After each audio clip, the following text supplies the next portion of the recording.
Good morning, everyone. My name is Richard Kirk. I'm the founder of WorkPlus, and I'm delighted to host today's webinar session with Belfast City Council, Allstate, and FIT. This morning's session will be recorded, so feel free to obviously take notes, but we'll be making that recording available to you as well, so you can watch again on demand. There's a Q&A function on today's webinar. We're all used to this now after a couple of years of Zoom. So Q&A function at the bottom. Please type in any questions you may have as we go through today's session. We'll pick up those that are most relevant.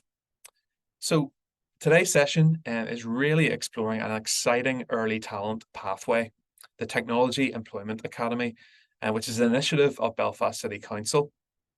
And today I'm joined by our panelists, Michael Keane from Belfast City Council, who's spearheading the Technology Employment Academy. Katie Slevin from FIT. FIT is the learning provider that delivers the programme. And then we're also joined by Ross and Gerald from Allstate.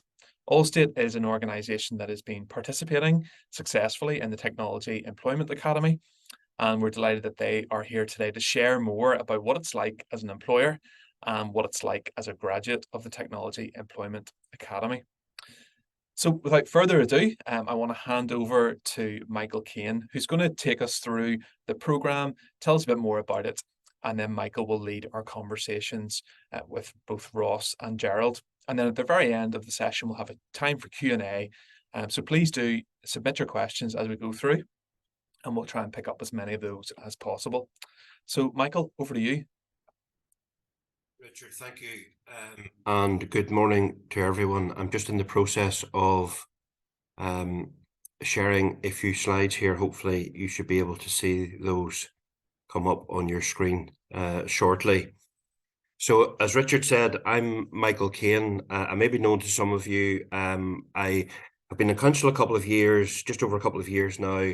And I suppose my purpose or my job role is really to create what I call alternative employment pathways to those in the professional services sector.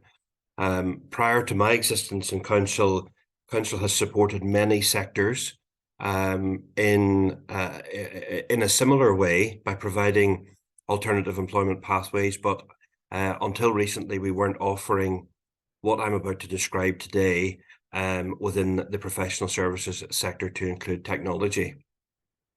So for those of you who were able to attend the session last week at Ormo Baths, you will have heard me talk about, I suppose, the reason why we've got involved or engaged on this agenda.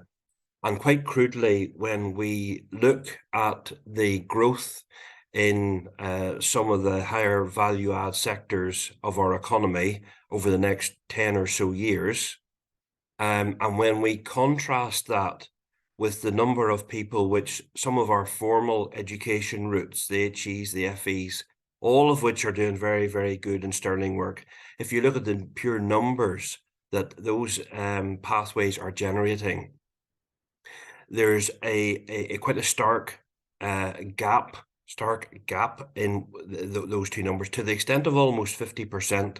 So we believe that almost half of the jobs in the professional and business services sector are likely only to be met from those pathways. So hence why we're trying to do something about exactly that.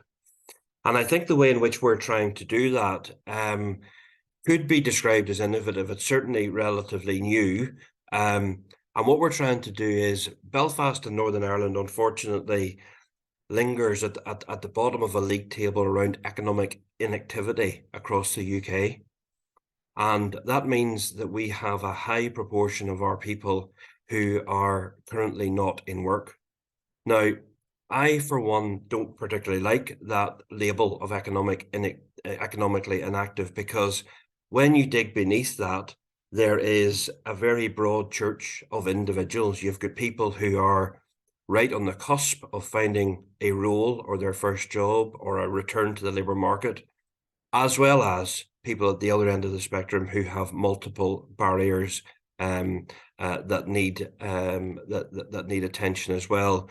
So what we're trying to do, and I've highlighted a couple of particular points here at numbers 3 and 5, we're trying to work with employers who recognize the talent and potential within that group and recognize that not all of those individuals necessarily have the qualifications, nor in some cases experience that might have been required to this point.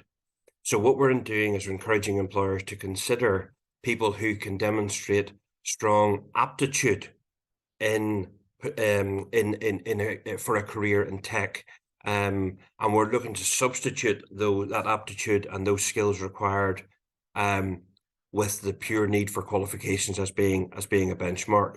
So there's a few extra words on this slide just around who indeed we are targeting. As I say, aptitude is key for us. We, as part of our pathway, rigorously assess individuals' aptitude at the front end of our program. And you can see the types of skills that we are looking to nurture as part of that: critical thinking, creativity, technical acumen, all of the things that you would expect to find in someone who you're looking to bring into your business. This is quite a busy slide, and it probably purposefully slow so because the pathway itself is quite busy. It tends to be about 4 months in duration, although that can be flexed slightly. I've highlighted again the important work that we do at the front end of this program around the identification of the individuals. We engage a broad range of voluntary community and other organizations in the selection of individuals, and we rigorously assess them. But when we get into the training, and we're joined this morning by FIT, who are our delivery partner for this academy, and when we get people into the classroom, into the formal learning environment, deliver an intensive training course in a series of fundamentals around technology. Now, it depends on what the flavour of the curriculum is, what indeed they will study, and we'll say a little bit more about that later on. But this program has a lot of emphasis on technical training, but it also has a lot of emphasis on employability as well, which is fundamental. So these are people who need to understand the workplace, need to understand what the workplace is going to be like and what the expectations of them are likely to be. And we embed all of that into their curriculum. And also, finally on this slide, we also offer, as part of the pathway, and perhaps possibly the most important part, is the work experience. So we give individuals exposure within the workplace to a period of 1 to 2 weeks during the course of their time with us. So I want to get through just where we're up to on the journey. So in tail end of 2022, we ran a pilot. We were absolutely delighted to have that sponsored by a couple of signature employers in the city, in Allstate and City. The focus of that academy was on software development, and it also had the other items that I just mentioned around employability and work experience. And what we had, the commitment we had from those organizations, was that they would guarantee to interview everyone on that program come the end of it. So we were looking for 15 people in the first instance. We had a lot of applications, as you might expect, for something as new and innovative as this. We ended up starting 17 individuals. We had a good mix of age ranges, and we also had importantly, a broad range of qualification mix. So some we had with quite low level qualifications, but others actually had indeed some highly relevant qualifications, but had other issues and barriers that they needed help with. So I'm absolutely delighted to share with you the outcomes of the pilot. So as I said before, with 17 individuals started, we ended up with 16 employment outcomes from the pilot. We had one early leaver due to illness, but we had 15 people of the 16 who are now in technology or technical related jobs. The other chap who is employed, which makes up to the 16, went back to a family business in which he had been operating. And these individuals, and we're going to hear from one of them this morning, have had a fantastic journey with us, both through the academy, but also whenever they've moved into employment. I wanted just to give a quick flavour of the outcomes, the roles rather, that these individuals have been taking up, because I know this language will mean something to most of you, and just in terms of the particular roles. So we've got software developers all the way through to compliance, and indeed we have some analytical capability in there as well. So in between the pilot and now, we've ran 2 further cohorts of individuals. We've ran a cohort in product management that has recently completed, and that had 12 people in it. And we've also ran a cohort in cyber security that has also recently completed, and they are going through job interviews as we speak this morning. So getting to the opportunity or to the ask, we're keen to continue to move forward with the initiative in light of the outcomes that we've been able to generate up until this point. We're seeking to commence a further cohort we're calling cohort 4. We haven't landed precisely on what the curriculum of that might be, with 3 curriculum designed to date. And there's just a couple of suggestions at the bottom there as to where we might go next with our next one. So we're looking for between 12 and 15 individuals for a cohort. Again, we're looking to commence in early January if possible. As I say, it's 14 to 16 weeks in duration, and we're really keen to get employers engaged and interested who can be part of that with us and benefit in the way that the others have up until this point. These slides will be circulated after the session today. So on here, you'll find contact details for myself and also for Katie Slevin, who is the Northern Ireland lead for FIT, who I've mentioned already. So I want to hand over now to a couple of colleagues from Allstate. I'll hand over firstly to Ross Ely, who's a director at Allstate in Northern Ireland. And Allstate, as I said earlier, have been involved with us really from the get-go on this programme, and I'm pleased to say have recruited a couple of times off the programme. So I'm going to ask Ross to give us a few minutes now just on an employer perspective of having worked with us. So over to you, Ross. Firstly, Michael, where did you get that picture from? I look about 10 years younger in that photo. It's only a year ago. So guys, like Michael said there, and Richard kind of introduced me earlier, my name's Ross Ely. I'm one of the directors of engineering in Allstate. So I've been here about 12, 13 years. I'm responsible for all of the consumer-facing products globally. So the Allstate mobile app, allstate.com, any of the claims customer-facing products would all kind of sit within my remit. I was lucky enough to get involved with the team, I would say, back in 2022. I've been involved in lots of different kind of tech academies in the past, and apprenticeships in the past, and skills programs.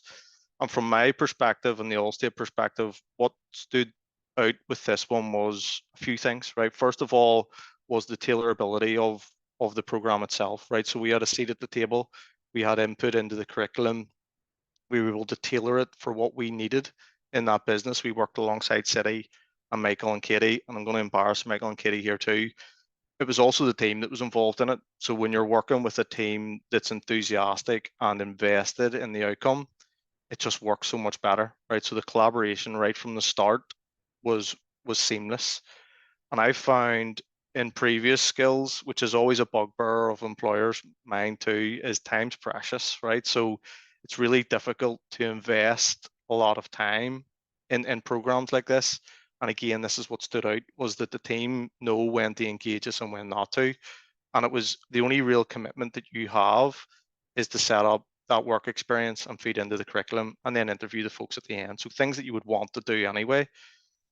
What we got out of it, we got a lot out of it outside of top talent, is that we're always looking to be able to hire top talent, right? We're always looking for different avenues of pipelines for talent as well. And this is where this one kind of stood out. What we got out of it as a company, the quality of candidates, right? So I think, Michael, you mentioned in the presentation here around the pre-screening. So sometimes you don't get that either. And what we found was the quality of the candidates that were on the course to begin with, right at the start, there was a bar set. So it kind of takes away a lot of the labor intensive trying to identify the right people, because it was all kind of done for us. And that's another key aspect of it. I guess, like, selfishly as well, because we have a work experience section, we got to learn a lot of what we're doing right and what we're not doing right from an onboarding perspective. We found with the guys that come off these particular tech academies, they're quite opinionated, they're super enthusiastic, they offer feedback, and we learned a lot about tailoring how we make our onboarding process a lot smoother and a lot better. We've come to realize we use a lot of acronyms in the technology area and also in the insurance area. So we've tailored that slightly, so it is more of a seamless kind of onboarding experience. So we've got a lot out of that. And then just to touch on the actual quality of the candidates, I had the opportunity to meet them, I think the first day before they started the course, and then kind of halfway through within that work experience. And not to embarrass Gerald here, but I was blown away by the standard of the candidates. I find even when we get graduates or we get senior engineers in, they're not as enthusiastic. They don't have that drive. They don't ask questions or are forthcoming. These guys were peppering me. Katie will tell you, were peppering me with questions in the middle of our floor, in the Allstate building. And I was taken back from it. It was kind of not long after COVID. No one had really come back into the office, and I had a bunch of people stand in front of me, just literally peppering me with questions. And that enthusiasm and eagerness to learn came through, and it was the whole way through it. And that's one of the things that stood out for me from a quality of candidate perspective.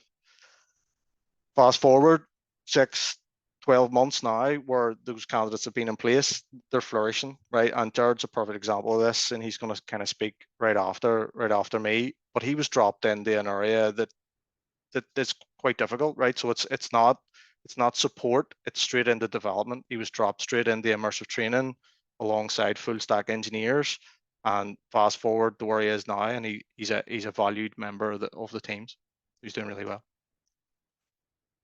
But again, like, guys, I want to give you information from questions. So fire me questions. I think that's where you'll get the best kind of nuggets of wisdom from me. Super, Ross. Thank you for that. So let's move on to Gerald now. Gerald, I want to say thank you to Gerald for jumping on this webinar with us this morning on his day off. Firstly, it's a sign of his commitment to the program. And Gerald, I will hand over to you, and you can tell us just about the journey that you've been on, maybe over recent times, and how you have found the program and working now at Allstate. Okay, thank you. Good morning. Thank you, Michael and Ross, for the big introduction. So yes, I'm Gerald. I came into Allstate this time last year and just celebrating my first anniversary now through the academy or whatever. So I'll give you a bit of my background and I found the academy. So yeah, basically I was a barber all my life. I think I've been affectionately known as the barber guy the whole way through this process. I left school with very basic qualifications, and about 10 years ago I decided to do an open university degree to see if A, I could do it, and B, where that would take me. So I graduated 4 years ago, but my degree ended up in basically music and technology, and then through the degree that got me on to one of the Assured Skills academies in software development. And unfortunately that didn't work out, but that kind of started me on this journey now. I knew that that's what I wanted to do. So then for the next 3 years, I tried to get a foot into the tech sector, but not having the right degree or previous experience, I found it extremely difficult. So I did everything I could. I applied all big name companies around Belfast, but as soon as people see barber on your CV, then it's kind of rejected. So I did a few courses, and then I seen the part-time master's conversion course at Queen's or whatever. So I signed up for that 3-year part-time course. And then I was in the middle of that. And then last year, I seen this random post on Facebook for the Belfast City Academy with Allstate and City. And it really appealed to me. And it's just the opportunity to do the academy with two big names from Belfast, and then probably one of the big things was getting the work experience with the two companies. So yeah, so academy was great. Found the tech stuff, yes, it was good, but for me, yes, it was getting that work experience with the two companies, because you get to see what the job's like. You don't know what a job's like until you're actually in, and then once you're in the place for a week on work experience, you can see what the company's like, and you can see whether that you like the company and can you see yourself working there, and so yeah, and see what the job's like. Would you like the job? Would you like the company? So yeah, for me, as soon as I walked into Allstate, I knew that's where I would feel at home and where that would best suit my particular needs. So yeah, so the academy. The other thing about the academy was, although I was doing the master's conversion course, which means yes, in another year's time when I graduate, I could go for a developer job, but I always struggle with interviews. Being a barber, my main interviews always consisted of can you cut hair, when can you start? So coming into this world where you're having to do competency-based interviews, and then for tech jobs you would have to do coding challenges and stuff like that, I just knew I would really struggle. So the big thing for me from the academy was getting those interview skills and the sort of softer skills rather than the technical stuff, which I was doing on my Queen's course anyway. The other big thing is just I kind of viewed the whole process like a 16-week interview.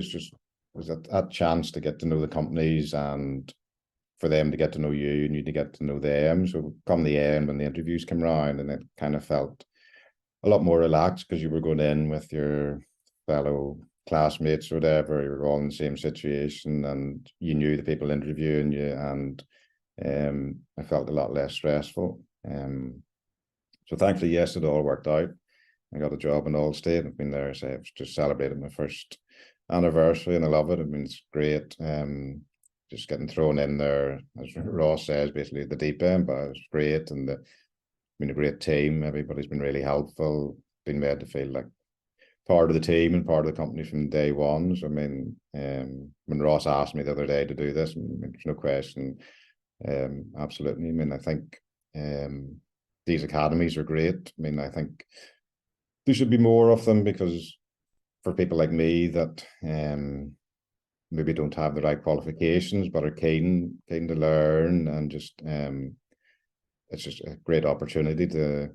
And otherwise, if it hadn't been for this academy, I mean, I wouldn't be where I am now. I wouldn't have got that opportunity. And just yes, there is plenty of people like me that have that enthusiasm or keen to learn or whatever, but just don't have the right qualifications. And so yeah, so having that opportunity to come into something without going through the normal graduate route or whatever, it's a great opportunity. And I mean, obviously I'm a bit older, but I bring a different perspective to my team or whatever, different life experiences and stuff like that. So yeah, I think yes, it's great to see companies that like Allstate or whatever that are open to taking from that pool of people that aren't just the normal straight out of university route. So yeah, okay, thank you for your time.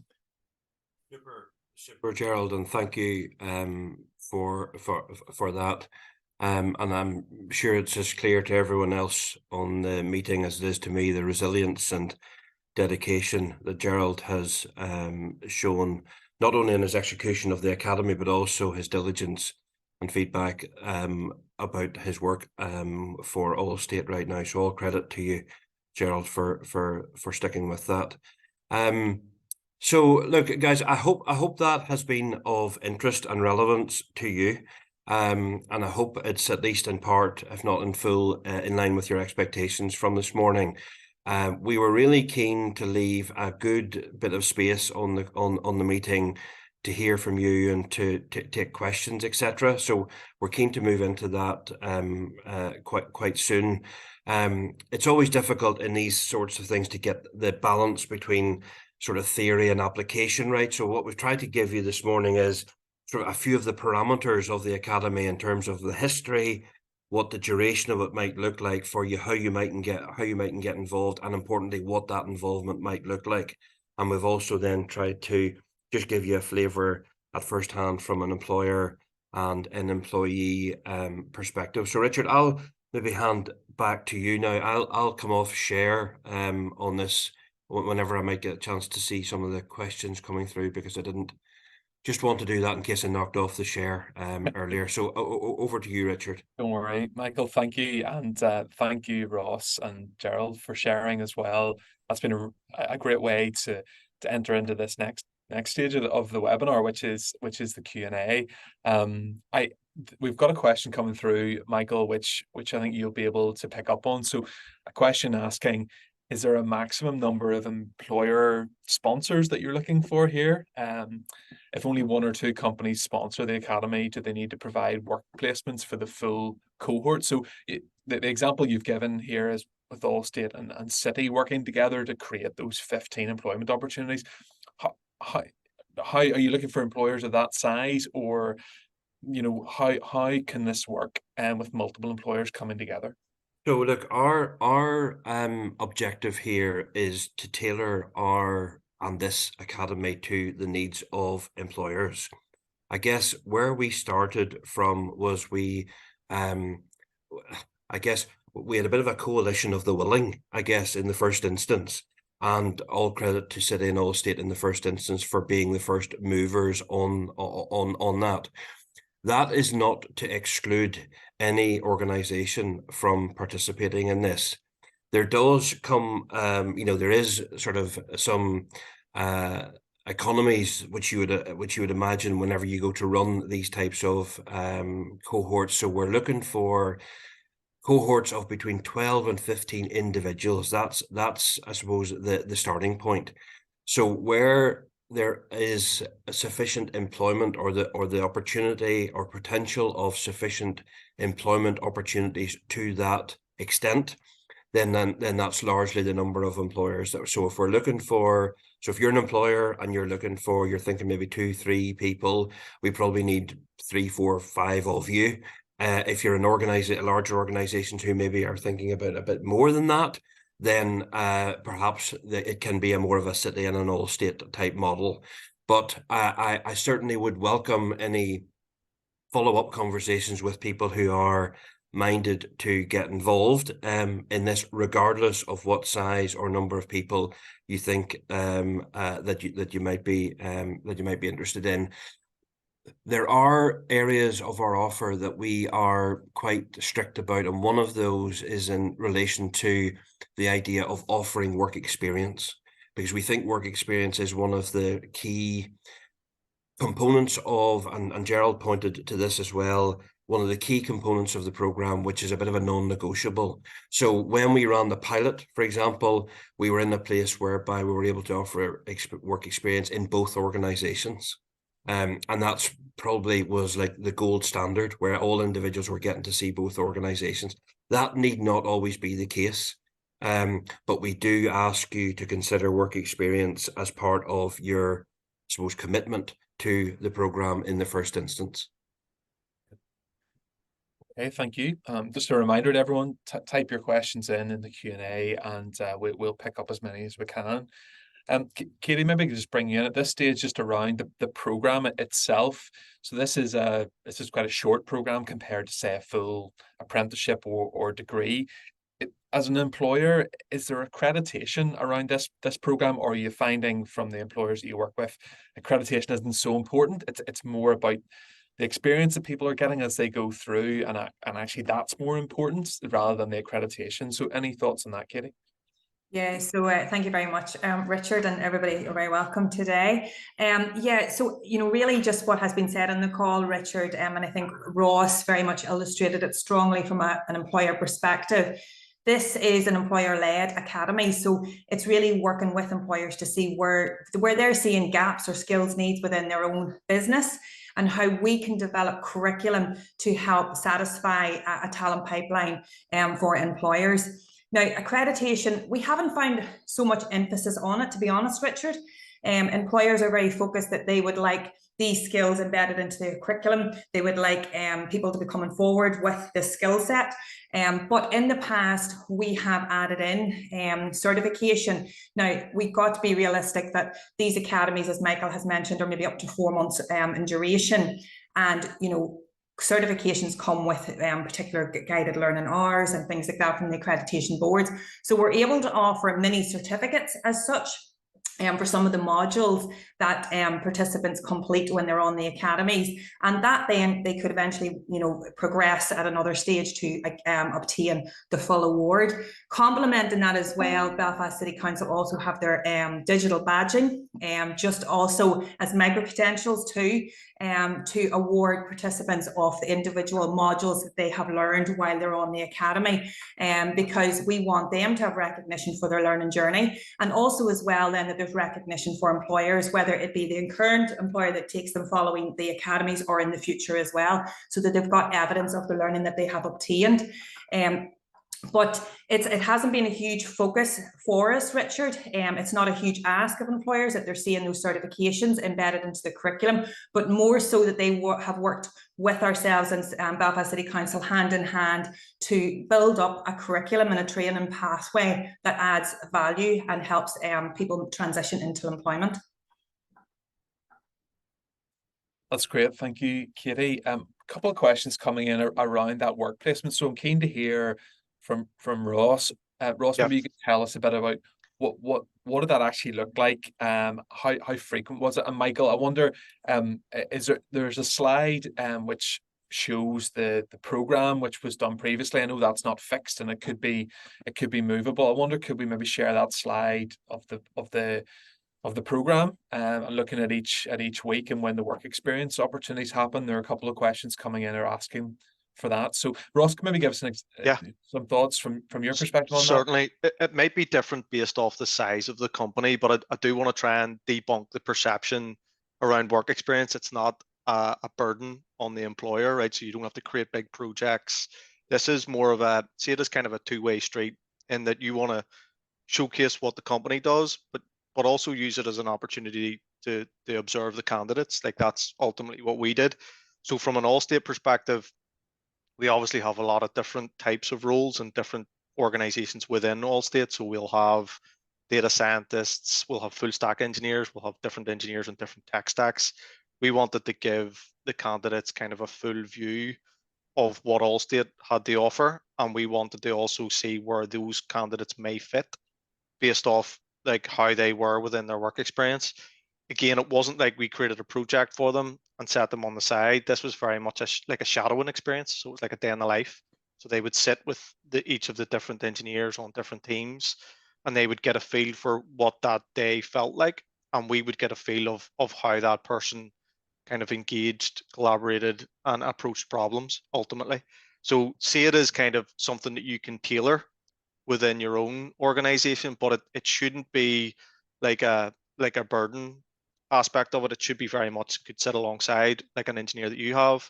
You could have them like kind of participate in design thinking sessions or like ceremonies that you have, all those types of things. It's more of a day in the life, as opposed to we're creating this work experience for the candidate.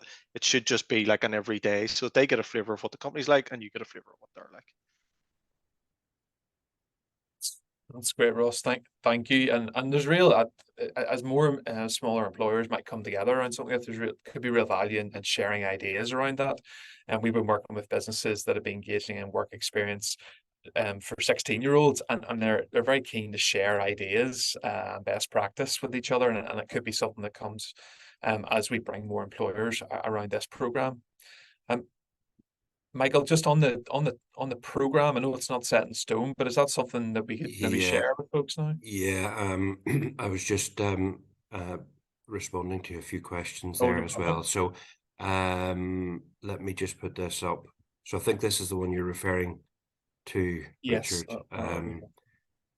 Just confirm for me, Richard, that you can see that. Okay. Yes, we can see the PowerPoint.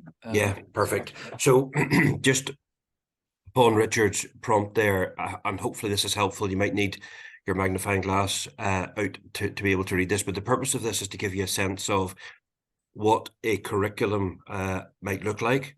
So I'm keen to stress that this is just an example of what it can be. So this is the curriculum that we used and developed for the pilot cohort. As I said before, it was in software and software development, but it gives you a sense of the types of modules, some of which Katie referred to earlier, that get taught whenever the individuals formally start with us. It also gives you a sense maybe of some of the timings as to when things, I know there was a question there about when the work experience might typically happen. We're upon, I suppose, early engagement with the employers. I think it was Allstate had helpfully mentioned, was we were gearing up for the first interactions with the employers might be the work experience. Actually, upon their suggestion, our induction, the first a day or two of the induction week was spent with each of the employers as well, just to get it into the people's mindsets that, look, this is an employability, this is an employment program. It's not, you're not here for a jolly, you're not here just for a set of upskilling skills. So it's just about trying to get that neat integration between the employer and the technical learning. So in my response to one of the questions just now, I said, look, there needs to be an element of technical learning and training undertaken for you to be able to get the benefit of the work experience. But the precise timing of the work experience, whether it's week 6, 10, 12, that would be agreed with you as part of the design. So you can, as I say, you can see there sort of what this looks like, how the 16 weeks breaks down. But a lot of that is up for negotiation as part of your input to the curriculum. Richard, I'll not go into any more detail on that. There's a version of this available then for the other two pathways that we have ran to date, namely the product management one and the cybersecurity one. But I'll just this one has just been shared as an example. Okay. That's very helpful. Thanks for that, Michael. Geraldine, can you bring you in again? You know, some employers here might be thinking, well, we've only ever brought graduates into our organization, and that's generally worked for us. Why would we use this program? So I'm keen to know a bit about just what your colleagues in Allstate, what do they think of this program, and having you as part of the team, having come through maybe a different pathway that they've come through.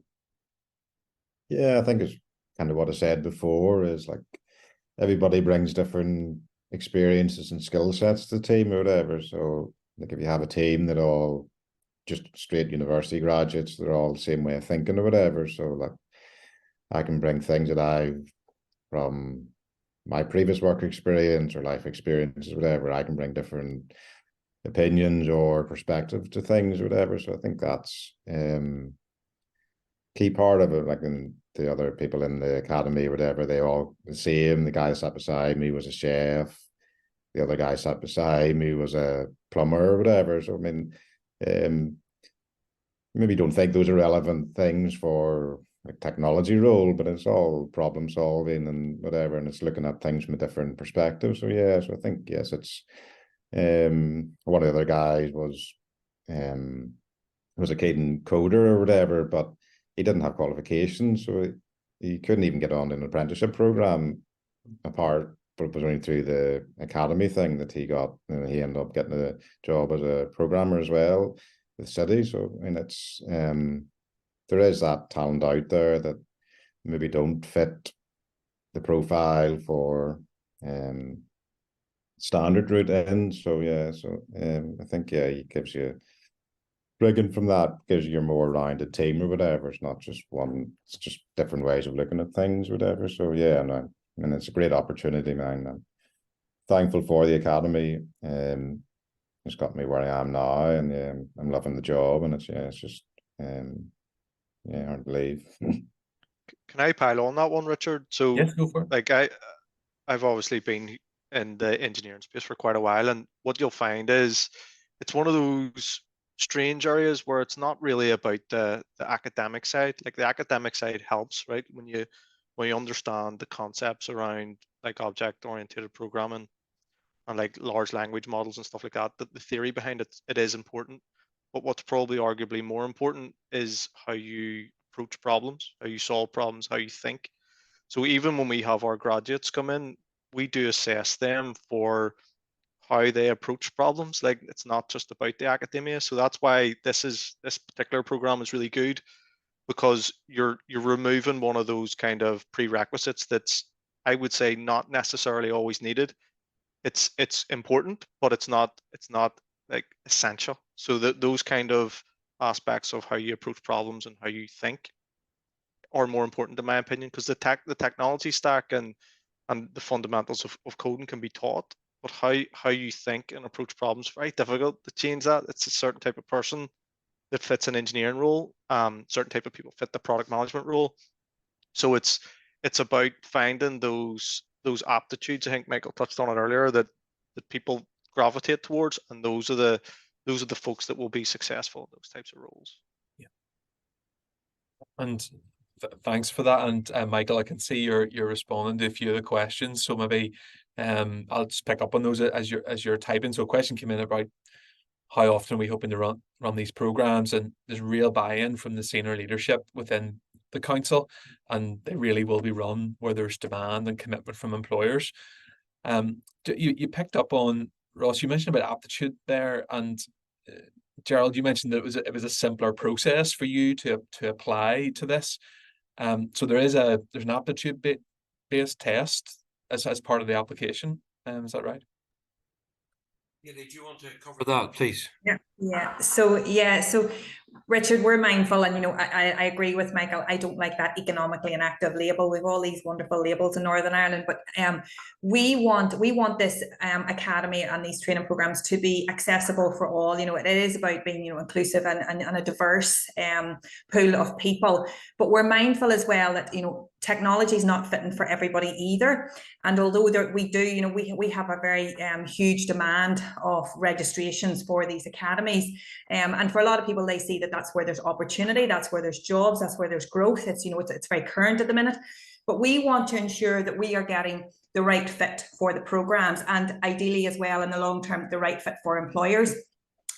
So we have a few pre-screening processes that we have in place for the academies, and one of those is an aptitude test, and that's very much at the very onset and I think somebody had asked the question about registration, or how do participants get involved. So when they register with City Council, they come to ourselves, and we then put them through an aptitude test with MindMill UK. We've developed that fit, as ourselves have developed that just on the basis of our own experience. We run the academies similar to this in the south, and we find that these pre-screenings actually do provide or create more success in the academy long term.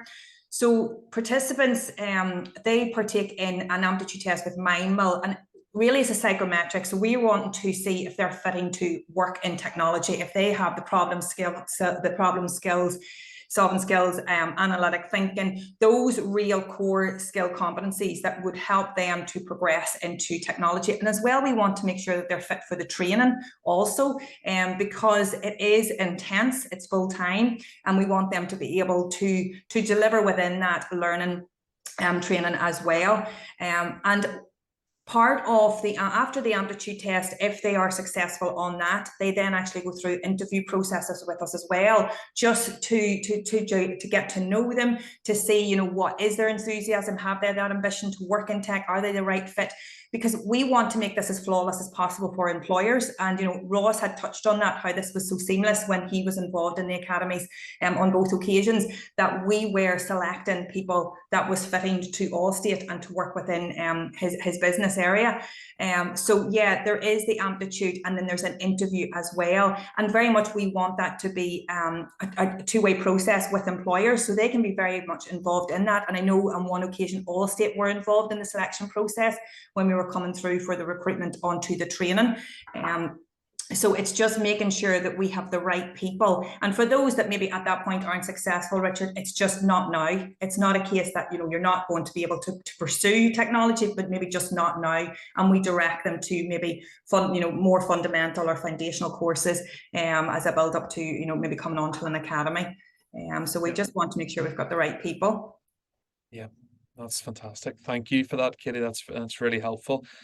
Michael, do you want to say a bit about just the question that you've answered there by typing around the next program, and also the employer commitment. I suppose for employers here today, it's like, well, what do we need to do if we're ready to get involved or we want to explore? What's required of us to give you the confidence to go ahead with this academy?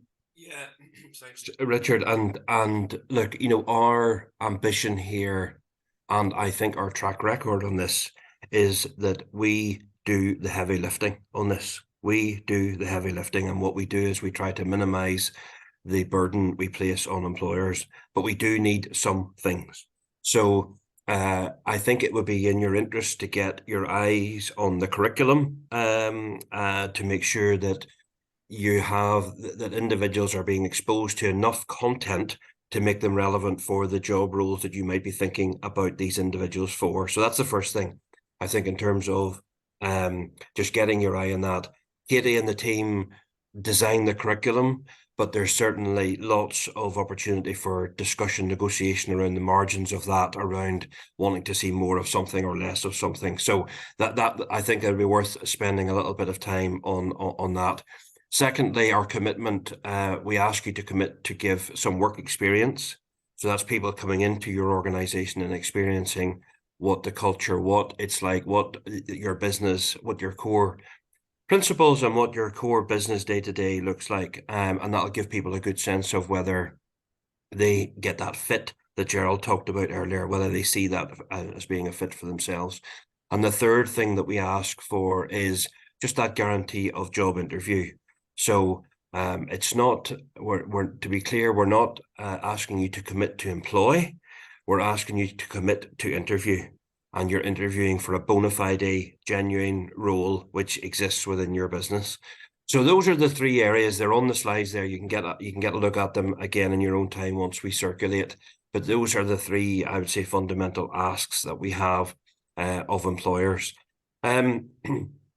What I would say in terms of timing, and I suppose I tried to, and Richard referred to my response in this earlier. Look, a lovely problem for me to, coming off the likes of events like this, if I had the demand for 2, 3, 4 academies to run, and them to need to start in the next 2, that's a nice problem for me to have. It might be less of a nice problem for Katie to have, but it would be a nice problem for me to have, to be able to say, look, how can we stand these things up in this time? So there is no particular parameters around the number that we're planning to run or the number that we would like to run.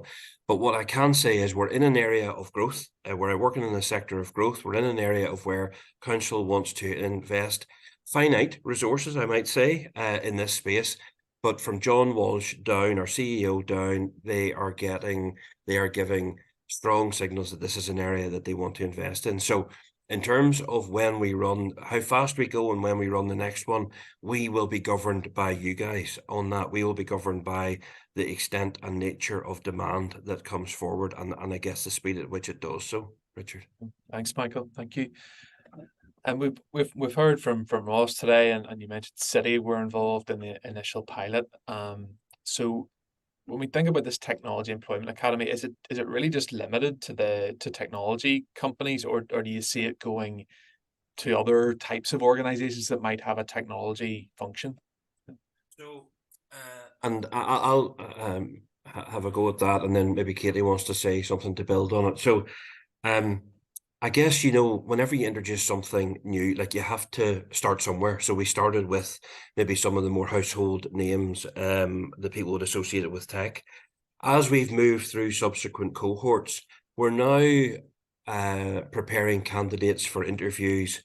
We actually have some graduates who are now through interviews and have been appointed into would not be considered household technology firms, but rather who have maybe large degrees of technical requirement within their business. So I often think about tech as being a bit of a cross-cutting requirement of our businesses these days. Yes, we have deep tech organizations, and that's their day-to-day bread and butter, but we also have, amongst many of our businesses, a technical requirement in order just to function day to day and for business growth, etc. So what we're trying to do is make sure that in the design of the curriculum, that there's enough in it for, so there may be sort of a particular flavour whereby perhaps smaller organizations who have a particular niche or a particular need might be reflected in a particular curriculum, whereas others might have a particular different need depending on the number of people that they want to recruit. But it's not only technology firms that are getting involved now. Katie, is there anything you want to add to that? No, Michael, you've covered it. Just it's about job opportunity at the end, Richard. So, you know, giving people the technical skills that they can move into employment, whether that be with a tech company or with an employer that has a tech department. And that's something now, as we are transitioning our trainees into job roles, it is companies like that maybe, you know, their main focus is in technology, but they have a technology department and they have roles within that. So yeah. It's fantastic. Examples that, like, so we had, well, Telefonica is probably not a great example, but we had somebody employed by Telefonica, and then we had, was it a fire, Katie, was it a fire safety company has recruited somebody off the academy recently. So just wanted to drop in those couple of examples that it's just not, you know, it's just not all the big corporates. Yeah, that's super. Super. Well, we've already thought a little bit about what some of the next steps might be, Michael, but as we draw this Q&A to a close, and those are all the questions picked up, what would be your ask, and then what are some of the next steps as we draw things to a close this morning? So thanks, Richard. So guys, look, I hope that has been of interest. I think from the questions that we've been getting through there, it's certainly perked the antennae of a few of you, and that's precisely what we intended it to do. Our contact details are on the slides, which we will share around, both Katie and I. We really would love to hear from you, and whether it's to find out more information or whether it's to say, look, you know, we're quite serious and we have a short-term need here and we would like to get involved in this cohort 4. So our contact details will be on those slides, and we would absolutely love to hear from you.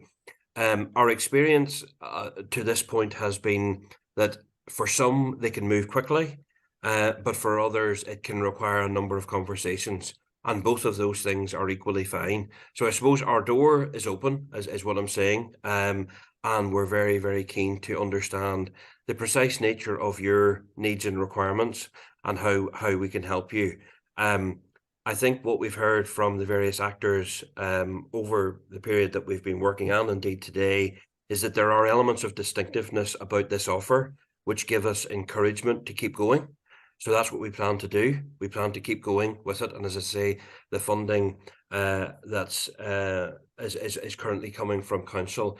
And something that hasn't been said, and I often don't say this because I think sometimes it can have there's no cash cost to the employers to participate in this. So there's no requirement that you invest cash in this. We just ask for a small amount of your time in the areas that we have outlined today. So the call to action is, guys, we're rearing to go. Really, we're really keen to get another cohort running as soon as possible.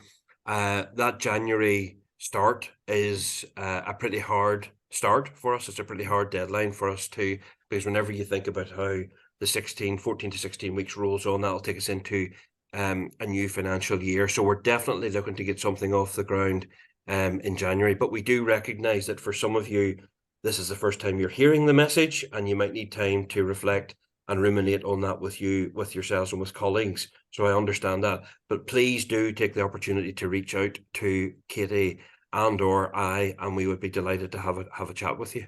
Yeah, and I'll offer my contact details if people want to kind of catch up with me to find out a wee bit more or dig into the work experience. By all means, kind of reach out to me.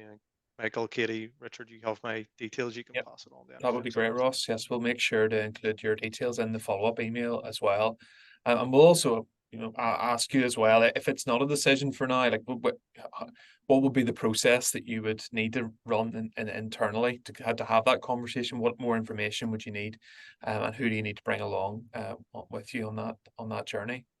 But thanks so much to everyone for attending today, to our panelists, to Michael and Katie, Ross and Gerald. Gerald, especially giving up a day of your precious annual leave. Thank you so much for that.